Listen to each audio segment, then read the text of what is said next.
You may have noticed it already. The long stretches of silence in a house that used to be full. The photos on the wall frozen in time, while the people in them drift into different seasons of life. Children now grown, busy with their own burdens. Friends you used to speak with every day now reduced to birthday calls or sometimes just memories. It can feel like a slow fading, like the world is slowly turning down the volume on your presence. But here's something many don't realize until it's almost too late. The later chapters of life are not less important. They're just less noisy. They are quieter, richer, and more reflective. And in that quiet, if you listen closely, you begin to hear your own voice again. For years, perhaps decades, your identity may have been centered on being someone for everyone else. A provider, a caretaker, the strong one, the dependable one. But now, when those roles shift or dissolve, you're faced with the most honest version of yourself. Who you are, without the expectations. And that, dear one, is a powerful thing, because in that space you are free to finally be the version of yourself that you never had time to explore. You are not a leftover from a past life. You are still growing, still forming new ideas, still creating meaning. And if you let it, this season of your life can become the most beautiful. But it starts with inner strength, not the kind that grits its teeth and pretends to be okay, but the quiet kind. The kind that sits calmly in a chair by the window and says, I have made it through so much. I will make it through this too. That's the first true pillar of support, your own soul remembering its worth. The next step is purpose, not a job or a duty or a to-do list, but something simpler, something deeper. After 60, the chase ends, and what's left is the truth of what actually matters. Your hands may no longer be building businesses or holding babies, but they can still create. A plant watered by your hands is still a living thing. A kind letter written to a distant friend still carries a spark. A shared story still lights up the face of someone listening. You don't need to do more to be valuable. You already are. In fact, now is the perfect time to ask yourself, what gives my day a sense of meaning? What brings me peace? Not applause, not approval, just peace. That peace is purpose. And following it is the beginning of healing the parts of you that felt forgotten. And once you begin to reconnect with your own voice and your own purpose, a strange and beautiful thing begins to happen. You start attracting people who feel the same. People who see you not as someone aging, but as someone living. They may not be your children. They may not be your relatives, but they are your people. This is where chosen companionship enters your life. Like an unexpected breeze on a hot day, you meet someone who always notices when you miss a walk. Someone who remembers how you take your tea. Someone who doesn't rush you when you speak. They don't need a title. They don't need permission. They just care. And in a world where so much care is transactional, finding someone who shows up just because, they become a lifeline. You might find them in a book, club, a community center, a bench at the park, or even online. These connections aren't accidental. They're earned, and they often grow when you open your heart again, even after it's been hurt, even after it's been ignored. Because here's the truth. Some family bonds grow weaker with time, but chosen connections, rooted in respect and kindness, can grow stronger, even deeper than blood. And that's not betrayal, that's survival, that's wisdom. It's realizing that love is not limited to those we raised or married. It can be found in the laughter of a neighbor, in the warmth of a caregiver who treats you like kin, in the shared silence of someone who simply sits with you. You deserve those bonds, and they are out there, waiting to form, if you're willing, to be seen again, not as someone from the past, but as someone very much in the present. All of this, your inner strength, your quiet purpose, your chosen circle, is not just about support. It's about rebuilding the foundation of a life no longer centered around others but balanced from within. And once that happens, you begin to realize that aging is not a slow disappearance. It is a reawakening. This is not the end of your story. This is the deep, thoughtful chapter where the character finally understands what truly matters. And in that understanding, there is peace. In the next part, we'll walk into the next 3 pillars.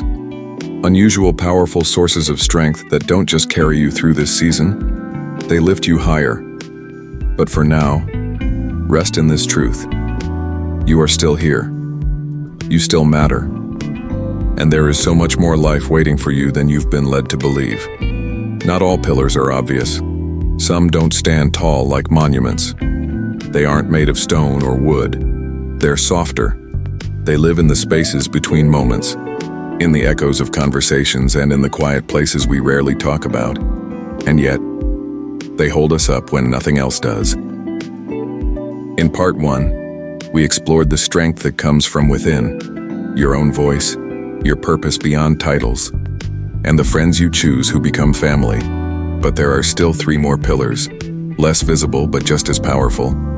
They are what keep your spirit intact when your body slows, what keep your heart open when people forget to call, and what remind you that even if family fades, life doesn't. Let's begin. There is a kind of strength that has no schedule. It doesn't show up every morning at 9 or sit with you at dinner. It arrives when you least expect it, when the world feels too heavy, or your chest feels too tight from holding in all the words you never said. This is the pillar of faith. Not religion, but hope. Not everyone prays. Not everyone reads holy books. But everyone believes in something when the night gets too quiet. Maybe it's the belief that there's still meaning in your days, that the pain in your knees isn't forever, that the ones who've passed on are still nearby in some unseen way, that even if you are alone, you are still being carried by something beyond understanding. Faith doesn't always mean churches or rituals. It can be as simple as trusting that you are not forgotten, that the universe hasn't left you behind, that somewhere, somehow, this chapter still has purpose. When you wake up and feel like you can't do it again, faith whispers, "But you already are." That whisper becomes a lifeline. Sometimes it's the only voice that answers when no one else does. And for that reason, this quiet pillar is stronger than many realize. The next pillar is even more invisible, but more essential than we dare admit. It's the pillar of contribution. Yes, even now, even after retirement, even after the world says you've done enough. Because here's the secret. The human soul was not designed to stop giving. It doesn't matter if it's big or small. When you give, when you help, when you create, you heal. And no, it doesn't have to be grand. You can contribute with your stories, with your hands, with your smile.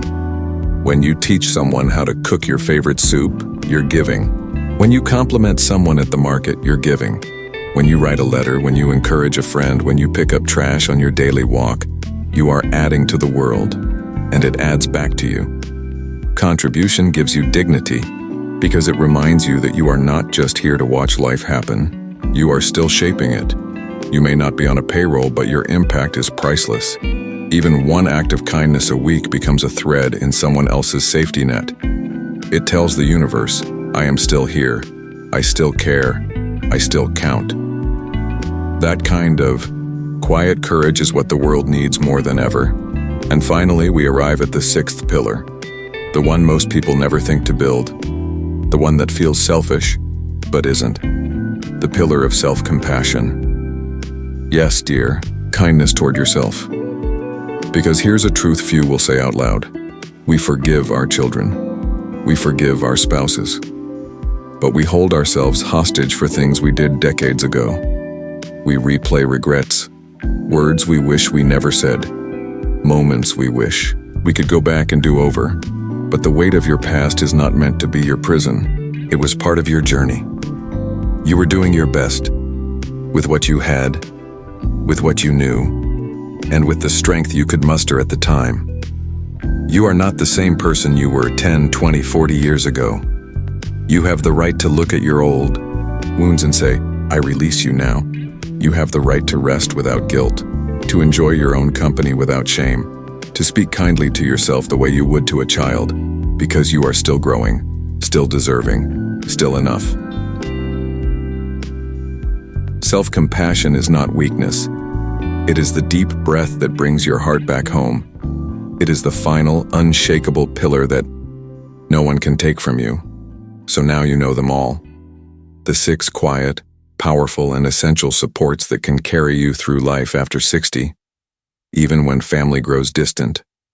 Your own strength, your renewed purpose, the friends you choose, your quiet faith, your simple contributions, and your self-compassion. Together, they build a foundation stronger than many people ever realize, and most importantly, they are always within your reach. You don't need permission, you don't need approval, you just need to begin, one pillar at a time. Let go of the belief that your best years are behind you, because, dear one, the most meaningful ones might just be starting now.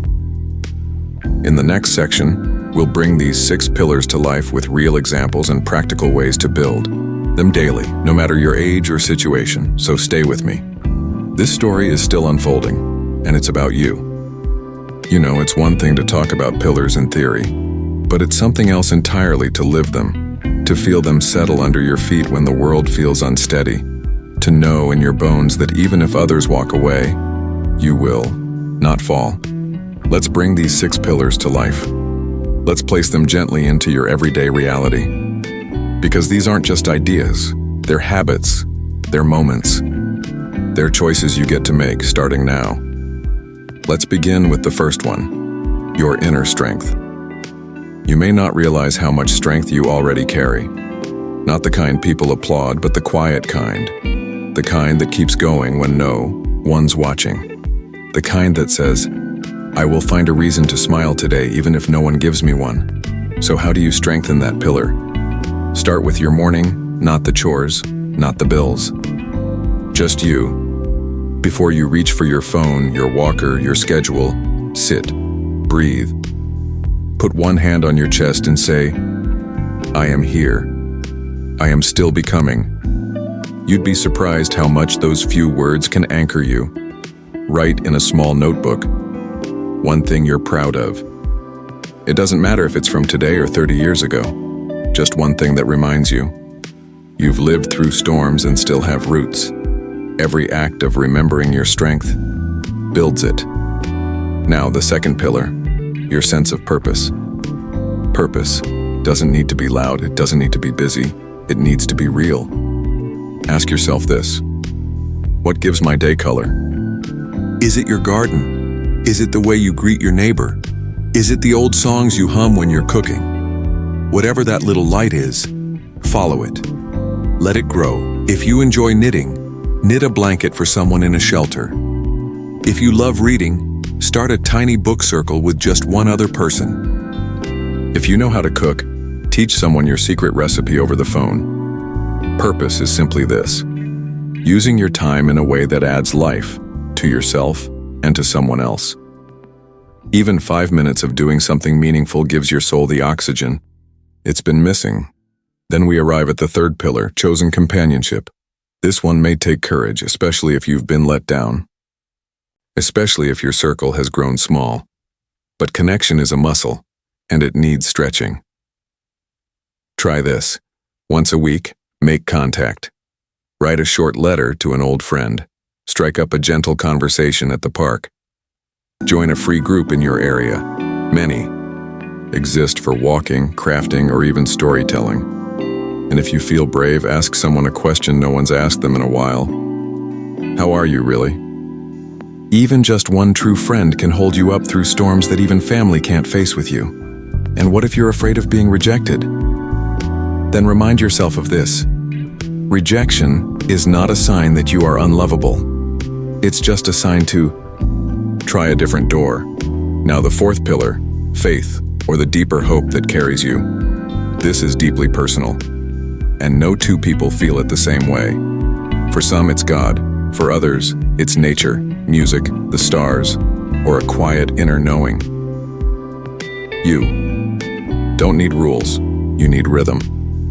A time each day, morning, noon, or evening, where you go silent. You breathe in, and you ask the sky or your soul, what do I need right now? It might whisper back, rest, or courage, or forgiveness. And in those moments, something happens. You stop fighting life. You begin to listen to it. Even if faith was lost, Along the way, it can be found again, in a bird's call, in a child's laughter, in the way your hands still work after all these years. Faith doesn't mean having all the answers. It just means believing this. You are still part of something beautiful. Now to the fifth pillar, contribution. This might be the most misunderstood. People think, I'm too old to make a difference. But let me tell you a secret. The smallest ripples often go the farthest. The woman who waves at strangers every morning may be the reason someone doesn't give up that day. The man who feeds the birds outside his window gives life to something no one else notices. Even just being present, in a world full of distractions, is a gift. You can volunteer. You can share your wisdom. You can simply choose to be kind. Contribution isn't about how much you give. It's about the heart behind what you give. And your heart, dear one, is still full of gold. Lastly, we reach the sixth and final pillar, self-compassion. You must learn to speak to yourself the way you would speak. To a grandchild, would you call them useless, lazy, washed up? Of course not. You'd say, I love you. You're doing your best. I'm proud of you. Then why speak any differently to yourself? Look in the mirror and say the hard things out loud. I forgive myself. I'm allowed to feel sad. I don't need to rush. Because here's the truth, the longest relationship you'll ever have is with yourself. So why not make it a gentle one? Every time you catch yourself being cruel inside your head, stop, take a breath, replace it. Say instead, I am learning. I am healing, I am growing even now, especially now, so there they are again. Your 6 quiet supports, not flashy, not loud, but solid. Inner strength, purpose, chosen friends, faith, contribution, compassion. Each one is a thread in the net that catches you when life feels shaky. You may have thought family was your only lifeline, but sometimes the strongest roots are the ones you plant yourself, and when you lean on these pillars, something beautiful happens. You begin to stand taller. You stop waiting for others to save you. You become your own foundation.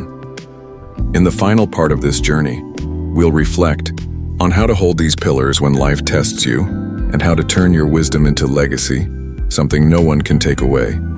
Because the final chapter is not the end, it's where everything finally makes sense. You've made it this far. You've walked through years filled with joy, hardship, laughter, and heartbreak. You've built memories in quiet kitchens, in hospital rooms, on back porches, and in places no one else even remembers but you. And now, here you are, still breathing, still learning, still becoming. If you're watching this, maybe you've asked yourself, what now? What's left when the world moves too fast and too many people have forgotten my name? Let me tell you something gentle but true. You are not forgotten. You are not invisible. And this is not the end. It's the beginning of your most powerful chapter yet. Because now, you understand. You understand what truly matters. You've discovered the 6 pillars that will never leave you. And now, you get to choose what to do with them. In this final section, let's talk about holding those pillars when life begins to test you. Because it will. There will be days when your knees ache more than usual, when the phone doesn't ring, when you look through old photo albums and wonder where the years went. There may be moments when you feel like a burden, or think, maybe it would have been easier if I hadn't lived this long. And to that I say, no, you are not a burden. You are a library. You are the living memory of people who came before you. You are a blueprint for those who come after. Hold your strength like an old friend. When your hands shake, remember the things they've carried: babies, bread dough, broken hearts, hope. Hold your purpose even if it shifts. Maybe you no longer run errands or manage a household, but you can still light up someone's world just by listening, just by being, just by saying, I've been there too. Hold your chosen companions close, even if it's just one person who truly sees you, even if it's someone you met only recently. Sometimes the family of the heart becomes more faithful than blood ever was. Hold your faith. When the world turns cold, when the doctors give you another prescription, when sleep feels far away, talk to the sky, or to God, or to the part of you that still believes something beautiful is ahead. Hold your contribution close to your chest. You don't need medals, you don't need applause, you only need that quiet voice inside you that says, I made someone's day a little better. And above all, hold your compassion for yourself on the days when you forget, when you fall into old patterns, when you grieve the person you used to be. Speak gently. You've carried so much. You've loved deeply. You've survived loss, disappointment, aging, and change. And still, you're here. That's more than enough. Now let's talk about something we rarely say out loud. Legacy. When you are no longer here, what do you want to leave behind? It's not the house. It's not the money. It's not even the possessions you once treasured. What remains is the impression you made. The feeling someone got after talking with you. The way you made them feel safe, or seen, or less alone. Legacy is not what you leave in your will. It's what you leave in their hearts. A grandchild who remembers your wisdom. A neighbor who still uses your soup recipe. A stranger who tells someone else, there was an old woman I met once, and I never forgot what she said. You don't need to be famous to leave a mark. You just need to be real. And now, dear one, we arrive at the closing of this story. But your story isn't over. In fact, now you have the tools to stand stronger than ever on pillars that no one can take away. Remember them. Your quiet inner strength, the kind that keeps going, even on the hardest days. Your sense of purpose, small or grand, it's the light that keeps your soul alive. The companions you choose, kindred spirits who fill your cup, not drain it. The deep well of faith or hope, your anchor through storms. The beauty of giving, through words, actions, or simply your presence. These are your pillars. They don't age, they don't forget, and they will never stop holding you no matter what comes next. So stand tall, speak kindly to yourself, live the days you've been given with grace, with courage, and with love. You are not done. You are becoming. If this story moved you, share it with someone you care about.